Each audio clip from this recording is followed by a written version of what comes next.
ನಮಸ್ತೆ ವಿದ್ಯಾರ್ಥಿಗಳೇ, ನಮಸ್ತೆ ಸ್ನೇಹಿತರೆ. ನಾಗರಾಜ್ ಎಜುಕೇಷನ್ ಚಾನಲ್ಗೆ ತಮ್ಮೆಲ್ಲರಿಗೂ ಸ್ವಾಗತ.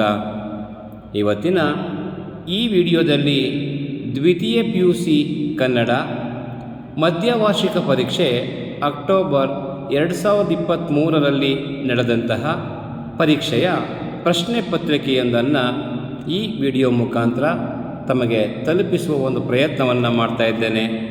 ಹಾಗಾಗಿ ಈ ವಿಡಿಯೋವನ್ನು ಸಂಪೂರ್ಣವಾಗಿ ವೀಕ್ಷಣೆ ಮಾಡಿ, ನಿಮಗೆ ಇಷ್ಟ ಆದಲ್ಲಿ ಲೈಕ್ ಮಾಡಿ, ಕಮೆಂಟ್ ಮಾಡಿ, ಹಾಗೆ ಸಬ್ಸ್ಕ್ರೈಬ್ ಮಾಡ್ಕೊಳ್ಳೋದ್ರ ಮುಖಾಂತರ ನಿಮ್ಮ ಸ್ನೇಹಿತರಿಗೆ ಶೇರ್ ಮಾಡಿ.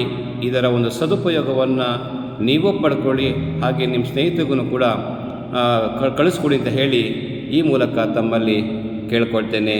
ನಮಸ್ಕಾರ.